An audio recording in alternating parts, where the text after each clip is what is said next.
The broadcast came through every communication channel in the galaxy at exactly the same moment. On thousands of worlds, billions of beings stopped what they were doing and watched. The message was simple and terrible. The Vothran Dominion had just destroyed another civilization. The Keltar people had been proud warriors. They had defended their system for 800 years against pirates, raiders, and minor threats. Their orbital defense platforms could vaporize asteroids. Their shields could withstand direct nuclear strikes. Their fleet numbered over 300 warships. It did not matter. The Vothrans came, and in 6 hours the Keltars were gone. The recording showed Vothran soldiers walking through burning cities. They stood 8 feet tall with skin like polished stone and eyes that glowed faint red. Energy weapons hit them directly, burning holes through their armor and flesh. The soldiers barely slowed down. Their bodies healed in seconds, flesh knitting back together as if nothing had happened.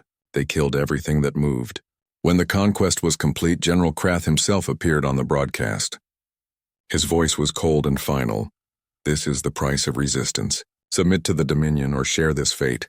The message ended. Across the galaxy, leaders and citizens alike felt the weight of fear settle over them. The Vothrans had ruled for 3,000 years. No one had ever beaten them. No one had even come close. On a small mining colony at the edge of known space, Commander Dae-hyun watched the broadcast 3 times. He was 42 years old, with gray starting to show in his dark hair. He had spent 20 years hauling cargo between human colonies, avoiding trouble, keeping his head down. He had a crew of 12 people he trusted with his life. Now he watched cities burn and felt something cold settle in his stomach. His ship, the Morning Star, was a cargo hauler. It was old, patched together with spare parts and hope. It had no weapons worth mentioning.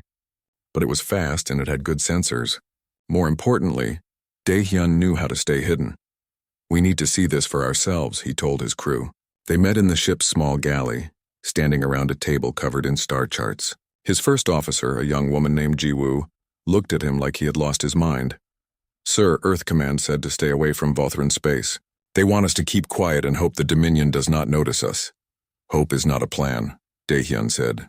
"If the Vothrans come for us, we need to know what we are fighting. We need to understand how they fight, how they think. We need information." The crew voted. It was close, but they agreed. 3 days later, the Morning Star slipped into Vothran space, running silent with all non-essential systems powered down. They followed the trail of the conquest fleet, staying far enough back to avoid detection. What they found was worse than the broadcast. The Vothrans did not just conquer worlds. They broke them. Cities were reduced to rubble. Populations were counted, cataloged, and enslaved. Resources were stripped and shipped to the Dominion core worlds. It was efficient and brutal and absolutely thorough.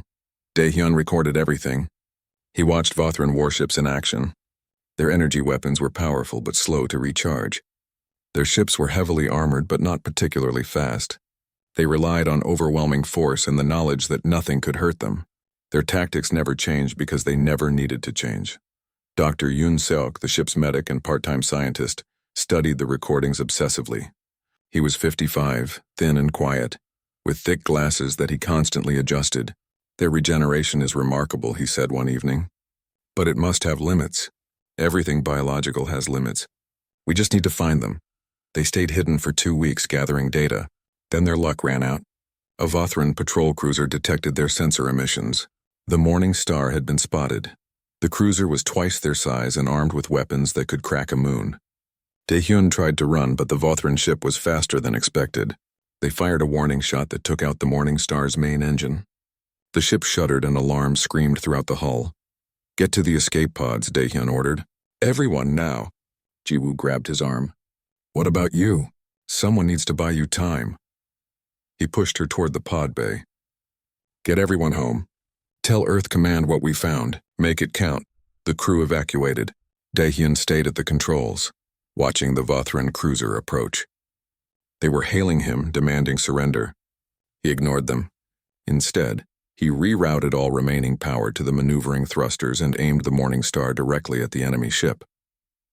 The Vothrans did not expect it. Why would they? No one rammed Vothran warships.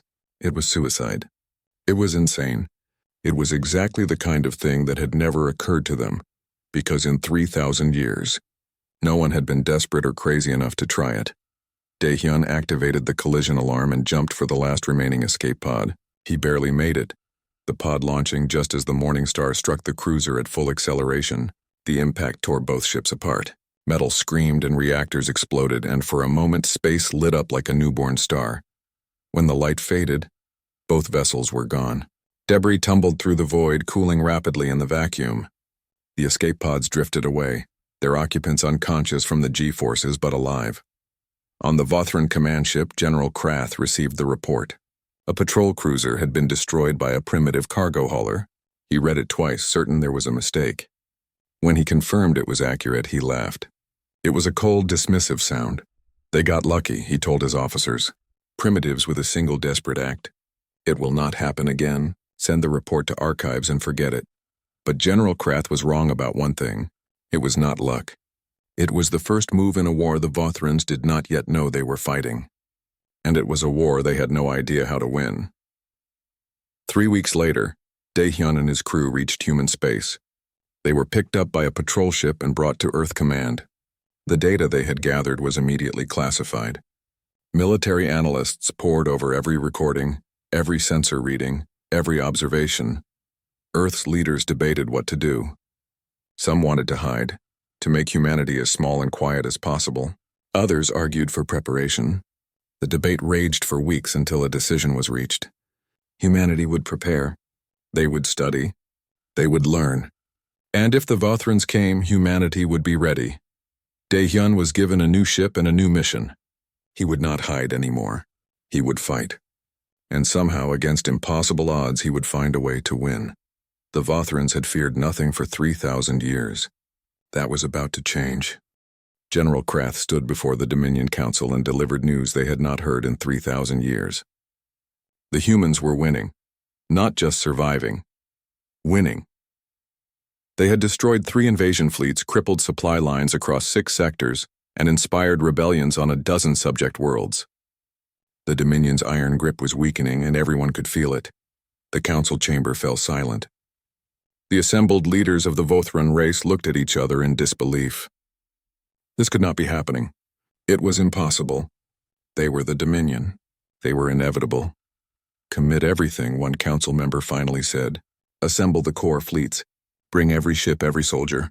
Crush these humans absolutely. Make them an example that will be remembered for another 3,000 years. Krath bowed. It will be done. Across Vothran space, the war machine mobilized. 200 capital ships, the pride of the Dominion Navy, gathered at the rallying point. Thousands of smaller vessels joined them. Troop transports carried elite warrior cohorts. Supply ships brought enough ammunition and fuel for a year-long campaign. The largest military force the Dominion had assembled in 5 centuries prepared to move. Their target was Earth itself.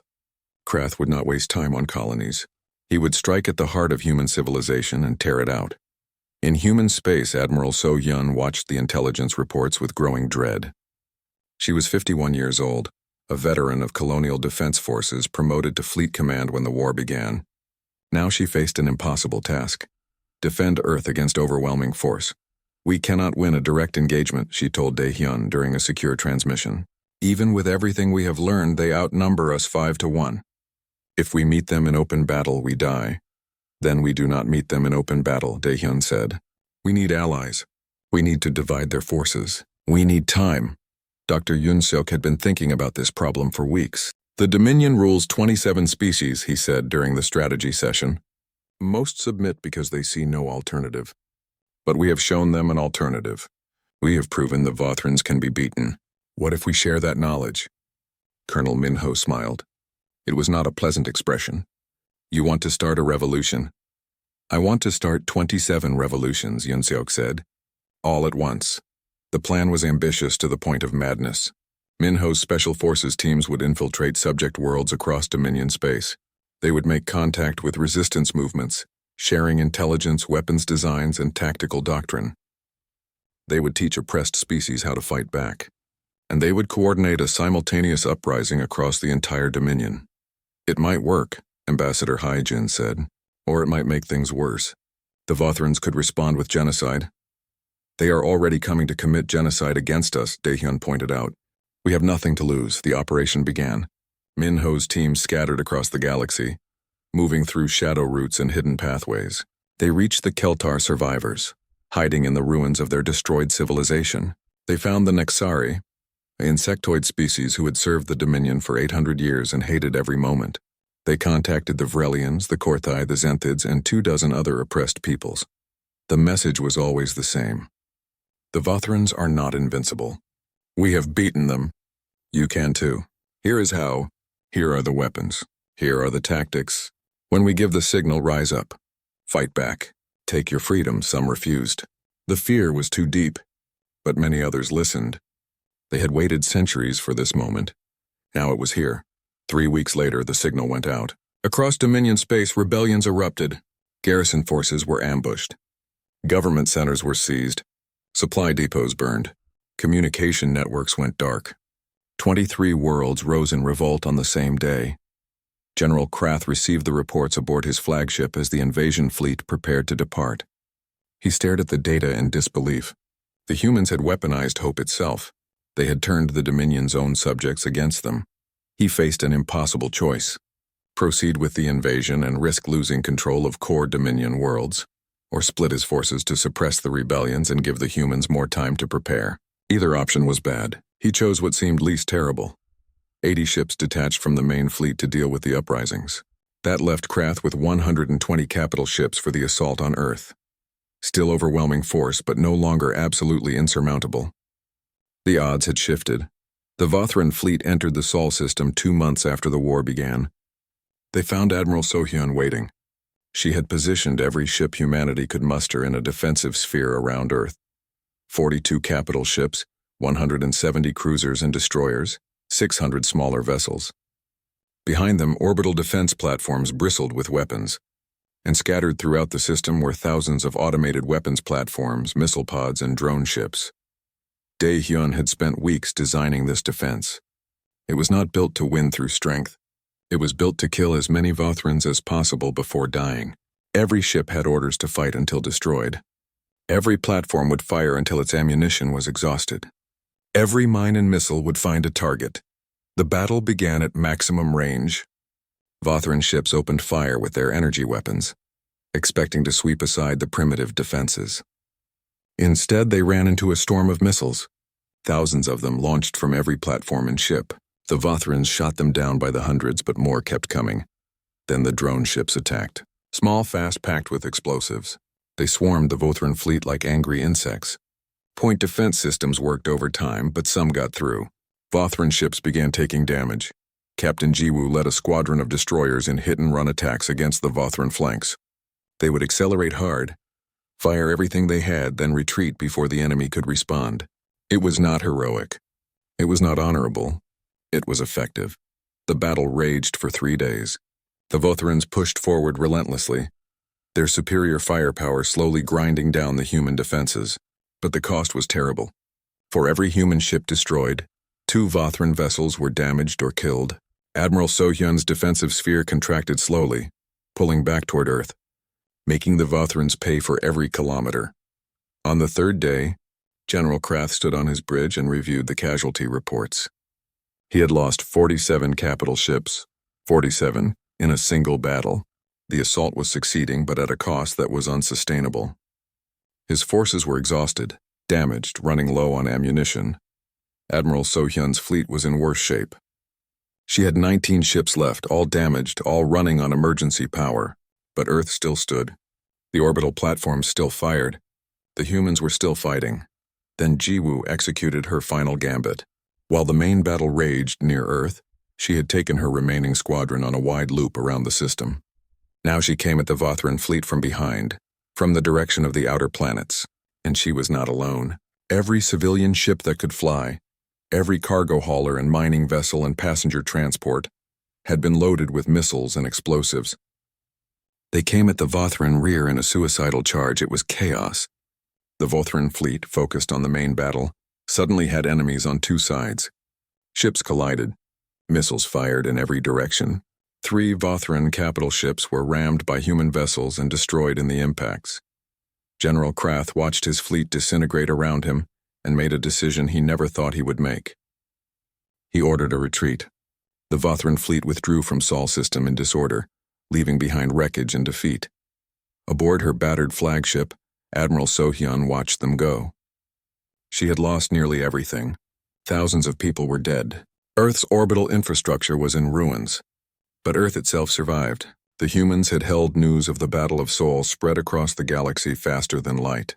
The Vothran Dominion, undefeated for 3,000 years, had been repelled. An invasion had failed. The impossible had happened, and across Dominion space the rebellions intensified. If the humans could win, anyone could win. The galaxy was changing. The age of the Dominion was ending. 6 months after Daehyun's return, the Vothrans finally noticed humanity. It happened the way these things always did for the Dominion. A survey fleet detected human colonies while mapping new territory. Reports went up the chain of command. General Krath reviewed the information with mild interest. Humans, a young species, barely 300 years in space. 52 colony worlds scattered across 15 systems. No significant military, no advanced weapons, no threat whatsoever. Standard procedure applied. Send a diplomatic fleet. Make the usual demands. Accept surrender. Move on. The diplomatic fleet arrived at the edge of human space 3 weeks later. It consisted of 10 warships and 1 command vessel. The message they broadcast was the same one delivered to 100 species before. Submit or be destroyed. Choose quickly. Earth Command received the message and sent their response. They would send a diplomatic team to discuss terms. The location would be a neutral station at the border. Ambassador Hye-jin was chosen to lead the human delegation. She was 47 years old with sharp eyes and a mind that missed nothing. She had spent 20 years negotiating trade disputes, colonial rights, and resource agreements between human factions. She knew how to read people, how to find what they wanted, how to give just enough to get what she needed. But she also knew this negotiation was different. The Vothrans did not want trade or treaties. They wanted submission. Stall them, the Earth Council told her. Buy us time. We need 2 months to prepare our defenses. 2 months, Ye-jin repeated. And then what? Then we fight. She arrived at the neutral station with a small team. The station was old, built by a species that had gone extinct 2 centuries before.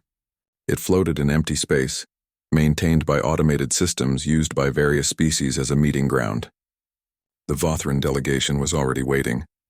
Sub-Commander Vraxis stood 7.5 feet tall. He was young by Vothran standards, only 80 years old, but he carried himself with absolute confidence. His armor gleamed under the station lights. His red eyes studied Hye-jin with something that might have been curiosity. Ambassador, he said. His voice was deep and precise. I trust you understand why we are here. I do, Hye-jin said. You want us to surrender our independence, disarm our fleets, and pay tribute to your empire.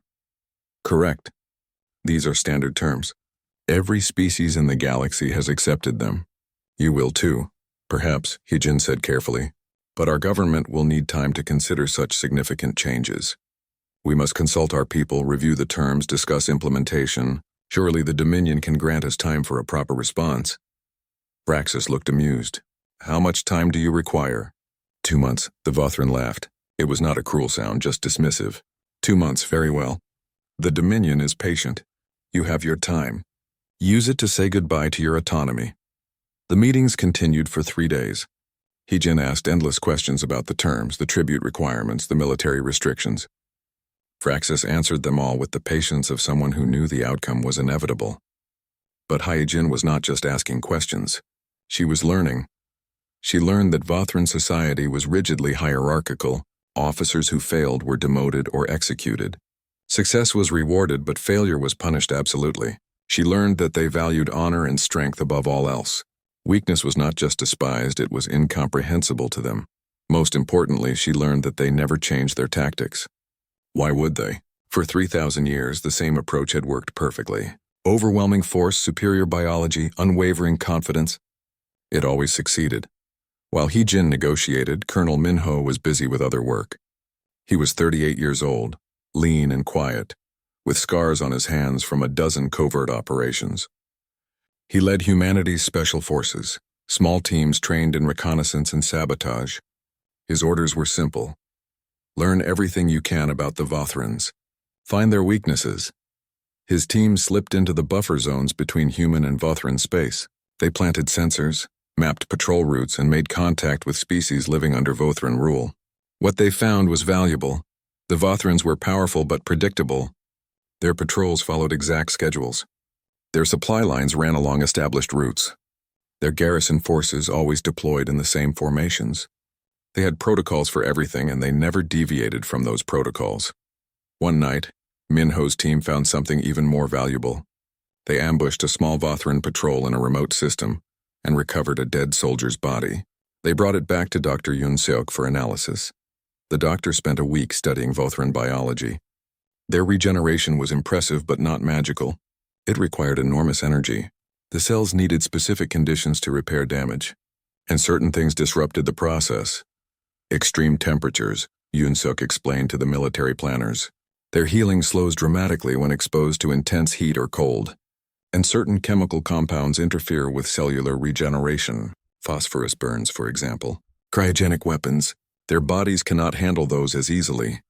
Engineer Tae Yang took that information and ran with it. He was 33, brilliant and obsessive, the kind of person who forgot to sleep when working on a problem. He designed new ammunition types, incendiary rounds that burned hot enough to overwhelm Vothran healing, cryo shells that flash-froze tissue faster than it could regenerate.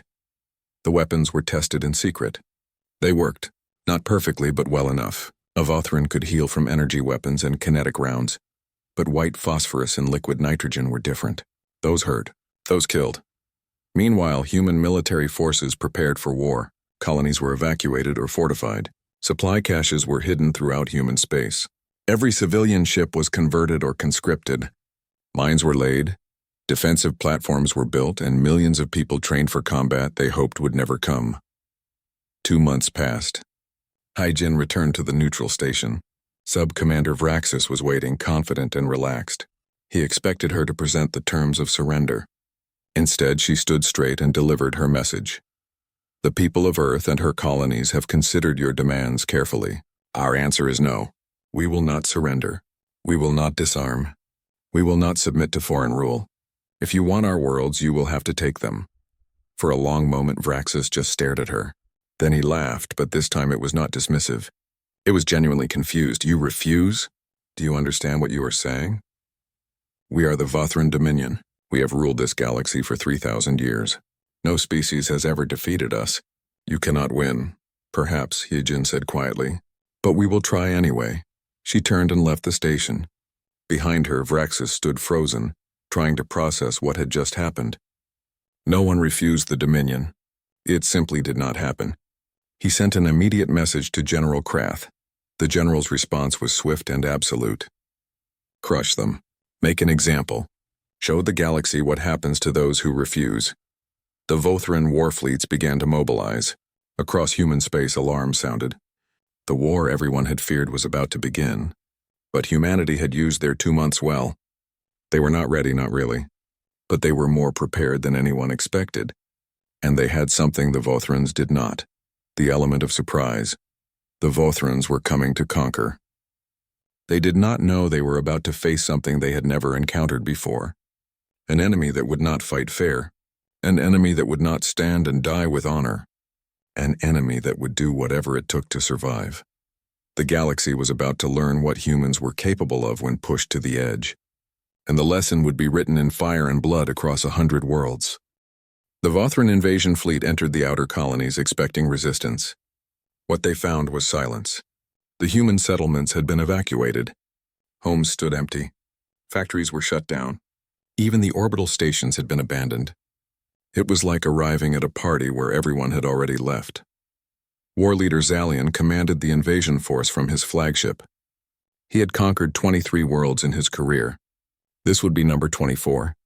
He ordered his forces to secure the colonies and establish garrisons. Standard procedure. His soldiers deployed to the planets below, expecting perhaps scattered resistance from stragglers. They found nothing. 3 days later, the attacks began. A supply convoy traveling between 2 garrison points simply vanished. No distress call, no debris. One moment it was on sensors, the next it was gone. Zalian sent a patrol to investigate. The patrol found wreckage scattered across 10,000 kilometers. The ships had been hit with missiles, boarded, stripped of supplies, and destroyed. The whole attack had taken less than 10 minutes. More attacks followed. A communication array was sabotaged. A fuel depot exploded. Garrison soldiers on patrol disappeared in pairs and small groups. Bodies were found later, killed by weapons that left terrible wounds. The Vothran regeneration had failed. The wounds would not heal. Dr. Yunseok's specialized ammunition was proving its worth. White phosphorus rounds burned through Vothran flesh and kept burning, overwhelming their healing. Cryoshells froze tissue solid before regeneration could begin. The Vothrans were dying, and they did not understand how. Colonel Minho led many of these raids personally. His teams moved like ghosts through the colonies the Vothrans now occupied. They knew every tunnel, every hidden passage, every blind spot in the security systems. They struck without warning and vanished before reinforcements arrived. "This is not how wars are fought," one Vothran officer complained to Zalian. "They do not stand and fight. They hide and strike from shadows. It is dishonorable." "Honor does not matter," Zalian said coldly. "Results matter. Adapt or die." He consolidated his forces, pulling garrisons into fortified positions. If the humans wanted to play guerrilla games, he would deny them targets. His soldiers dug in, established overlapping fields of fire, and waited. The human attacks stopped. For 2 weeks, nothing happened. The Vothrans relaxed slightly. Perhaps the primitives had learned their lesson. Perhaps they realized further resistance was futile. Then Captain Jiwoo struck. She commanded a destroyer squadron, 6 ships that were fast and deadly. Her orders from Daehyun were simple. Disrupt Vothran supply lines. Make them bleed resources. Give them no rest. Jiwoo had grown up on mining colonies. She knew asteroids and debris fields like other people knew city streets. She used that knowledge now. Her squadron hid in an asteroid field near a major Vothran supply route. They waited, powered down to minimal signatures, invisible against the background radiation. The Vothran convoy arrived right on schedule. 12 cargo ships, 4 escort frigates. Standard formation. They never varied their approach because the route had been safe for 3,000 years. Jiwoo gave the order. Her squadron lit up their drives and accelerated hard. They came out of the asteroids at full burn, missiles already launching. The Vothran escorts tried to respond, but they were too slow. Half of them died in the first 30 seconds. The cargo ships tried to scatter, but the human destroyers were faster. Jiwoo's ship, the Indomitable, put 3 missiles into a cargo hauler's drive section. The ship broke apart, spilling supplies into the void. The entire battle lasted 4 minutes. When it was over, the Vothran convoy was destroyed. Jiwoo's squadron vanished back into the asteroids before reinforcements could arrive. 0 casualties on the human side. She hit 3 more convoys over the next week. Each time the pattern was the same. Ambush, destroy, escape. The Vothrans started sending heavier escorts. Jiwoo adapted, using different tactics, striking from unexpected angles. She was always 1 step ahead. War leader Zalian watched his supply situation deteriorate. His forces were running low on ammunition, fuel, and food. His soldiers were demoralized. They had come to conquer primitives, and instead they were being hunted. He sent a message to General Krath requesting additional forces and new strategic guidance. Krath's response was harsh. "Handle it yourself or be replaced." Zalian ground his teeth and planned his next move. The humans had a major supply depot somewhere in the inner colonies. If he could find it and destroy it, he could cripple their resistance. He sent his best scouts to locate it. They found Cairo Station. It was a massive mining platform converted into a forward operating base. Sensors showed significant human activity, supply ships coming and going. This was the heart of the human resistance in this sector. Zalian gathered his forces for a major assault. What Zalian did not know was that Daehyun wanted him to find Cairo Station. It was a trap. The station was real enough. It did serve as a supply hub, but it was also bait. Daehyun had spent weeks preparing for this moment. His plan was audacious and probably insane. It was also humanity's best chance to score a major victory. The Vothran fleet arrived in force. 8 capital ships, 20 cruisers, 40 smaller vessels. They surrounded Cairo Station and demanded surrender. The humans responded with weapons fire. The battle began. The station's defenses were strong, but not strong enough. The Vothran fleet methodically destroyed the weapon platforms and breached the hull. Boarding parties launched toward the station. Zalian watched from his flagship, confident of victory. That was when Colonel Minho's team struck. They had been hiding in the wreckage of an old mining ship, attached to the outside of Zalian's flagship for the past 6 hours. Now they cut through the hull and entered the ship. The Vothrans were not prepared for borders. Their security was focused outward, not inward. Minho's teams moved through the ship like smoke, killing sentries and planting charges. They reached the reactor compartment and set their explosives. At the same moment, Jiwoo's squadron hit the Vothran fleet from behind. They had been waiting on the far side of a nearby moon, hidden and silent. Now they accelerated at full burn, targeting the Vothran command ships, and on Kiro Station the defending forces evacuated through hidden passages. The station's reactor, damaged in the fighting, suddenly went critical. Not by accident. Daehyun had rigged it to overload. Everything happened at once. Minho's charges detonated, crippling Zalion's flagship. The station's reactor exploded, consuming everything within 10 kilometers. Jiwoo's missiles slammed into the distracted Vothran fleet. Chaos erupted. When the fighting ended, the Vothran fleet was shattered. Half their ships destroyed, the rest fleeing in disorder. War leader Zalion died with his flagship, still not understanding how primitives had beaten him. The Battle of Kairos Station became a turning point. News of the victory spread through human space and beyond. The Vothrans could be beaten. They could bleed. They could die. For the first time in 3,000 years, the Dominion's enemies had hope. General Krath received the reports in silence. He read them 3 times. Then he stood and looked out at the stars. These humans were different. They did not fight with honor. They did not stand and die bravely. They fought to win, and they were succeeding. For the first time in his long career, Krath felt something he had not experienced in centuries. Fear. The Vothran Empire was dying. Not quickly, not cleanly, but dying nonetheless. Rebellions burned across 24 worlds. Supply lines had collapsed. Entire sectors had stopped sending tribute. The core worlds were secure, but everything else was slipping away. General Krath sat in his quarters aboard the flagship and stared at reports he could barely process. 3,000 years of dominance ending in his lifetime, ending on his watch. The council demanded explanations. They wanted scapegoats. They wanted someone to blame for the impossible. But Krath knew the truth. This was not about one battle or one decision. This was about a fundamental failure to adapt. The Dominion had become rigid, predictable, convinced of its own superiority. And the humans had exploited every weakness that arrogance created. In human space, Commander Daehyun proposed something audacious. He stood before the Earth Council and outlined a plan that made hardened military leaders pale. "We take the war to them," he said. "We form a coalition with the rebel forces. We coordinate an attack on the Vothran home system itself. We end this war by striking at their heart." The room erupted in argument. Attack the Vothran homeworld? It was suicide. It was madness. It was impossible. Ambassador Hyejin raised her hand for silence. 6 months ago, defending Earth was impossible. 3 months ago, repelling the invasion fleet was impossible. We have built a career on doing the impossible. Why stop now? The vote was close, but it passed. Humanity would lead a coalition strike against the heart of the Dominion. The humans would provide tactical leadership and coordination. The rebel species would provide ships and soldiers. Together, they would attempt what no one had done in 3 millennia. Colonel Minho traveled to 20 worlds in 30 days, meeting with resistance leaders, coordinating plans, sharing intelligence. The Keltar survivors contributed their remaining warships. The Nexari provided fighters and assault troops. The Vrelians offered their knowledge of Vothran defensive systems. Piece by piece, the coalition formed. The assembled fleet gathered at a staging point in neutral space. It was an incredible sight.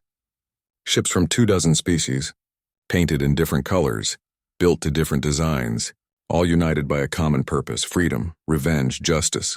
The meanings varied, but the goal was the same. Daehyun addressed the fleet commanders via transmission. The Vothrans believe they are superior because of biology, because of technology, because of history. But we know different. We know that determination matters more than strength. We know that adaptation beats superiority. We know that together, we are unstoppable. Today we prove it. The coalition fleet jumped to the Vothran home system. They arrived to find exactly what intelligence predicted. The Dominion had pulled back most of its forces to protect the core worlds. 140 capital ships defended the homeworld, along with thousands of smaller vessels and extensive orbital defenses. The coalition had 80 capital ships and twice as many cruisers and destroyers. They were outnumbered and outgunned, It did not matter. They had something the Vothrans lacked: desperation, creativity, and a willingness to do whatever it took to win. General Krath commanded the defense from his flagship. When he saw the coalition fleet arrive, he felt something close to respect. These species had learned well. They had become dangerous. But this was his home. This was the heart of everything the Dominion had built. He would not yield. The battle began with a massive missile barrage from the coalition. Thousands of warheads screamed toward the Vothran lines. Point defense systems lit up space with defensive fire. Most of the missiles were destroyed, but enough got through to damage dozens of ships. Then the coalition fleet split into 3 groups. The main body engaged the Vothran fleet head-on, trading fire in a brutal slugging match. A second group, led by Admiral So-hyun, swung wide to attack the orbital defense platforms, and a third group, commanded by Captain Ji-woo, went hunting for Krath's flagship. The Vothrans fought with desperate courage. This was their home. These were their people, but they were fighting an enemy that had learned from every previous battle. The coalition forces used human tactics: constant movement, unpredictable attacks, overwhelming firepower at decisive points. Ji-woo found Krath's flagship deep in the Vothran formation. It was the largest ship in the fleet, bristling with weapons protected by a screen of escorts. She smiled grimly and ordered her squadron to attack. Her ships came in fast and low, using the Vothran formation itself as cover. They fired everything they had at the flagship's drive section. Missiles, railgun rounds, energy weapons. The flagship's shields absorbed most of the damage, but not all. Systems failed. The great ship shuddered. On the bridge, Krath watched his displays flicker and die. Damage reports flooded in. His ship was crippled. He could continue fighting, but victory was impossible. The coalition was winning. The Dominion was falling. He opened a communication channel. "This is General Krath to all Vothran forces. Cease fire. Stand down." His officers stared at him in shock. "Sir, we can still fight." We can still die," Krath interrupted. "For nothing. This war is lost. I will not spend more Vothran lives on a battle we cannot win." He turned to the communications officer. "Open a channel to the coalition commander." Ambassador Hye-jin had been waiting for this moment. She took the call aboard Dae-hyun's command ship. General Krath's face appeared on the screen. He looked old and tired. "I am authorized to discuss terms," Krath said simply. The negotiations took 3 days. Hye-jin was firm but not vindictive. The Vothrans would disarm. They would renounce conquest. They would free all subject species and recognize their independence. But they would not be destroyed. They would keep their homeworld. They would retain autonomy, and they would be invited to join a new galactic order as equals, not rulers. Krath accepted the terms. He had no choice. But more than that, he understood that these were generous conditions. The humans could have demanded complete surrender, could have sought revenge for all the suffering the Dominion had caused. Instead, they offered peace. It was a kind of victory he could accept. The Treaty of New Dawn was signed aboard a neutral station. Representatives from 31 species attended. The Vothran Dominion formally dissolved. In its place, a new government structure emerged: the Coalition of Free Worlds. Each species retained sovereignty. Collective defense was organized through mutual agreement. Disputes would be resolved through arbitration, not conquest. Humanity played a leading role but did not dominate. Ambassador Hye-jin drafted much of the governing charter, emphasizing principles of self-determination and mutual respect. Admiral So-hyun organized the new coalition defense force. Captain Ji-woo became one of its first commanders. Colonel Min-ho trained peacekeepers and special forces from a dozen species. Dr. Yoon Seok established an institute for xenobiological research, dedicated to understanding and cooperation between species. Engineer Tae-young helped rebuild worlds damaged in the fighting, sharing human technology freely. The transition was not easy. There were tensions, disputes, occasional violence. Some Vothrans refused to accept the new order. Some liberated species wanted revenge. But slowly, painfully, a new galaxy emerged from the ashes of the old. 5 years after the war ended, Commander Dae-hyun stood on Earth and looked up at the stars. He was older now, his hair completely gray, his face lined with exhaustion that never quite went away. But he was content. The human losses had been terrible.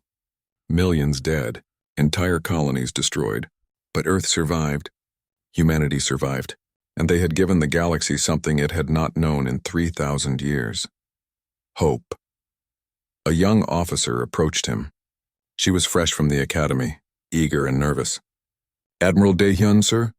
They told me to report to you for my first assignment." He smiled. "Welcome to the Coalition Defense Force. What is your name?" "Lieutenant Bora, sir. I wanted to serve because of what you did." "What all of you did. You proved that courage matters more than strength." Daehyun thought about that. About the Morning Star and his lost crew. About Cairo Station and the Battle of Saul. About all the desperate gambles and impossible odds they had overcome. "We proved that adaptability matters," he said finally, "and that working together, even the weakest can overcome the strong. Remember that, Lieutenant. The galaxy needs people who understand it." She saluted and left to join her ship. Daehyun watched her go and thought about the future. The Vothrans had feared nothing for 3,000 years. Then humanity entered the battlefield and taught them fear. But more importantly, humanity had taught them change was possible. That empires could fall. That new and better things could rise in their place. The galaxy would never be the same. And that was exactly as it should be. 20 years later, Ambassador Hyejin addressed the Coalition Council. She was older now, her hair white, but her eyes were as sharp as ever. The council chamber held representatives from 49 species. Even Vothrans sat among them, participating in governance as equals.